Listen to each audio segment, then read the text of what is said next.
আজকে অনেক দিন যাবত এই কামরাঙ্গীরচরবাসী নির্ঘুম রাত কাটাচ্ছে।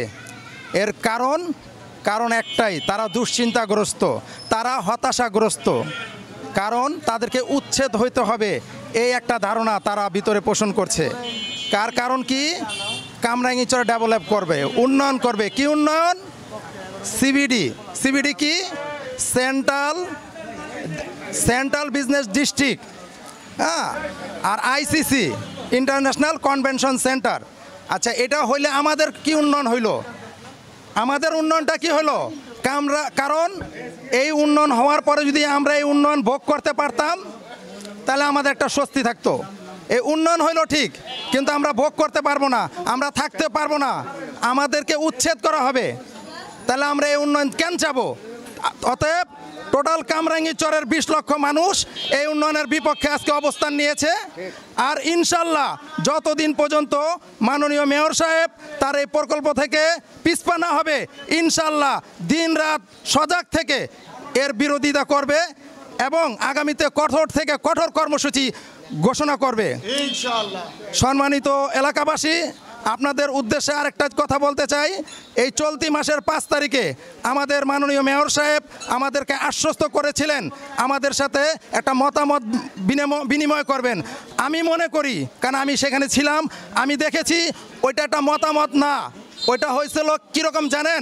প্রাইমারিতে, প্রাথমিকে যেমন একটা বিদায় অনুষ্ঠান হয়, একটা বিদায় অনুষ্ঠান আপনাদেরকে সবাই ঢাকাইছে, উনি 2-4টা কথা বলছে, কাউকে কোনো কথা সুযোগ না দিয়া হাতে একটা মিষ্টির পোটলা দিয়া বিদায় করে দিছে। ওইটা বিদায় অনুষ্ঠান, আমরা ওই বিদায় অনুষ্ঠানের মিষ্টি আমরা প্রত্যাখ্যান করেছি। ইনশাল্লাহ আগামীতে আমাদের এই চাওয়া পাওয়ার উপর ডিপেন্ড করবে আপনার সম্মান, ইজ্জত আর বেজ্জিতই। আমরা চাই এই আমাদের আজকের এই গণস্বাক্ষরে সমগ্র কামরাঙ্গীরচরবাসী একত্রতা পোষণ করবেন এবং আমাদেরকে সহযোগিতা করবেন, এবং আমরা 20 লক্ষ মানুষের স্বাক্ষর নিয়ে মাননীয় প্রধানমন্ত্রী বরাবর এক স্মারকলিপি প্রেরণ করব। আমাদের মেয়র সাহেব আমাদের উন্নয়ন চান। আপনি যদি অল্প বুঝেন না, অনেক বুঝেন। 100 কোটি টাকা বাজেট করলে আমাদের এই কামরাঙ্গীরচরের আমাদের স্বস্তি আসে। আপনি 100 কোটি টাকা ব্যয় না করে 100 বিলিয়ন টাকা ব্যয় করবেন কিসের জন্য? আপনি ব্যবসা করার জন্য, আপনার পেট ভরার জন্য। আমাদের পেটে লাথি মেরে আপনি আমাদেরকে উচ্ছেদ করে এই উন্নয়ন করতেছেন। আপনার এই উন্নয়নকে আমরা ধিক্কার জানাই এবং আমাদের শরীরে রক্ত থাকা পর্যন্ত আমরা এই সংগ্রাম চালিয়ে যাব।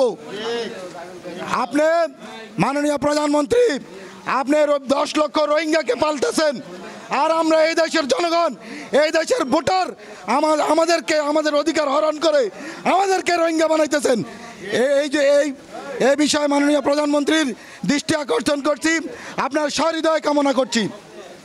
আর একটি কথা, আমরা 104 ফুট রাস্তা চাই না, সিবিডি চাই না।